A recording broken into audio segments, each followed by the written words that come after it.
So, here it is, Fox Farms. Here's where we grow them. I just turned the lights on because we're getting ready to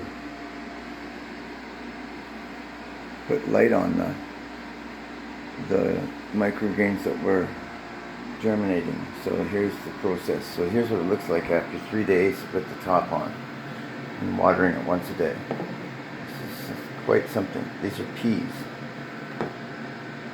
Look at that.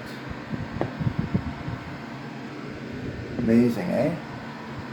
And the sunflowers are slow. You got to soak these for like 2 or 3 days even.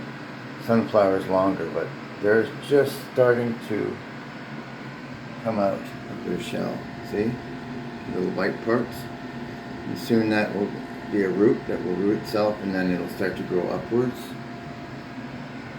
And they are absolutely delicious.